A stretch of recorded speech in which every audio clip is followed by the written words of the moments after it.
I am S K Mishra and I welcome you to the sharp career. आज मैं फिर खूबसूरत 3 चीज़ें आपके लिए लाया हूँ।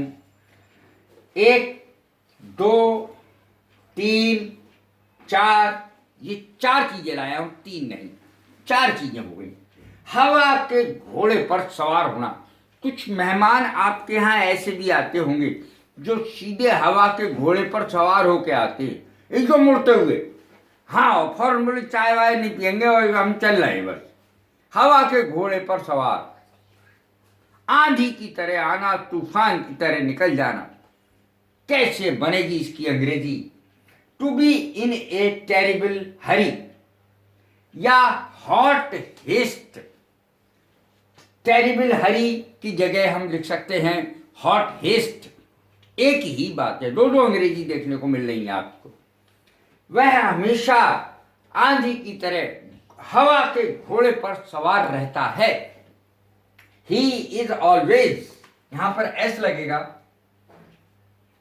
इन ए टेरिबल हरी या इन हॉट हेस्ट रहता है, सवार रहता है, हर समय घोड़े पर सवार आता है वो तो। और रहता था तो वाज लगा दीजिए इसकी जगह, कोई बात ही नहीं है। हवा बिल्कुल बंद है। कई बार आपने देखा होगा कि हवा बिल्कुल चलती नहीं है और गर्मी के दिनों में अगर ऐसा हो जाए, पसीने पसीने हो जाता है आदमी, बहुत बुरा हाल हो जाता है। The wind is almost still, हवा लगभग बंद है। इस तरीके से इसकी अंग्रेजी बनेगी, हवा बंद थी, the wind was almost still. इस तरीके से अंग्रेजी बन जाएगी। प्रेजेंट पास्ट में अंतर सिर्फ इज और वाज का है। हवा उखड़ना, यहां देखें ध्यान से, यह अंग्रेजी मिलेंगी कहीं नहीं।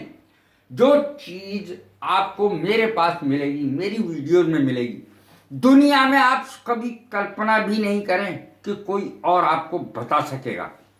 मेरा 40 साल का अनुभव है, थोड़ा बहुत अनुभव नहीं है, 40 साल का बहुत लंबा अरसा होता है। और मैंने ज़्यादातर समय अंग्रेजी को दिया है अपने जीवन का। तो आप समझ लीजिए, लेक्चरर रहा हूँ मैं इंग्लिश का 40 साल, और घर पे भी मेरा अध्ययन कभी टूटा नहीं है आज तक। जब से मैंने पढ़ाना शुरू करा और आज तक, या मैंने पढ़ना शुरू करा 9th क्लास से लेकर के, मेरा बेहद और बेहद इंटरेस्ट इंग्लिश में है। देखें, हवा बिल्कुल बंद है, the wind is almost still.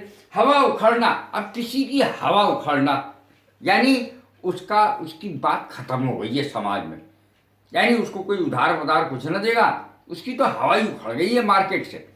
हवा उखड़ना, टू लूज क्रेडिट। अब यदि आप क्रेडिट ना यूज करना चाहें तो नेम यूज कर सकते हैं क्रेडिट की जगह। यदि आप नेम भी यूज ना करना चाहें तो रेपुटेशन यूज कर लें। 3 शब्द हैं। क्रेडिट आसान था, मैंने लिख दिया, नेम भी आसान है। हवा उखड़ना, टू लूज क्रेडिट, लूज माने खोना। He has lost his credit, उसकी हवा उखड़ गई है। You will lose your credit, तुम्हारी हवा उखड़ जाएगी। इस तरीके से इसकी अंग्रेजी बनती है, बहुत आसान है। अंग्रेजी कठिन नहीं है, बनाई गई है अंग्रेजी कठिन। हवा का रुख पहचानना, अब इसको देखें, जो हवा का रुख नहीं पहचानता, बिजनेस तो कम से कम कर ही नहीं सकता है। और सबसे ज्यादा हवा का रुख कुछ नेता पहचानते, वो जानते हैं कि किस पार्टी में हमें जाना है और जाकर के उसी समय पार्टी बदल लेते हैं जिस समय जानते हैं कि ये पावर में आने वाली है। हवा का रुख बहुत पहचानते हैं। और बिजनेसमैन, जो अच्छे बिजनेसमैन होते हैं, हवा के रुख को पहचानते हैं। और जो हवा के रुख को पहचानता है वो कभी भी हारता नहीं है, फेल नहीं होता। हवा का रुख पहचानना, to know which way the wind is blowing.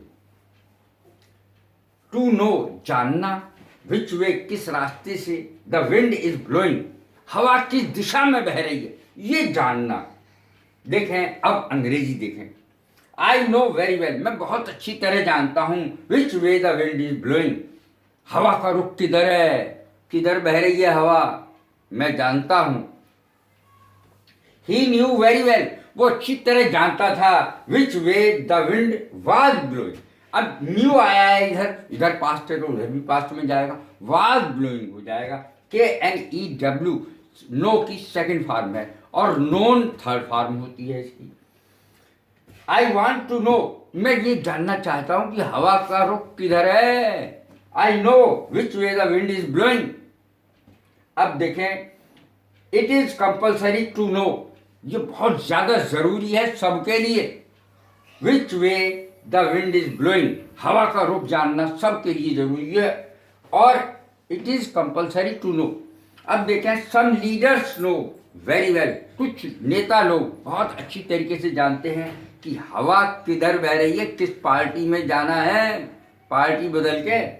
Some leaders know very well which way the wind is blowing, यानी कुछ नेता बहुत अच्छी तरीके से जानते हैं कि हवा किस पार्टी की तरफ बह रही है, कौन सी पार्टी जीतेगी, हम कूद के उसी में पहुंच जाए। कैसी लगी है मेरी वीडियो? लाइक करें, शेयर करें, सब्सक्राइब करें। God bless you, thank you.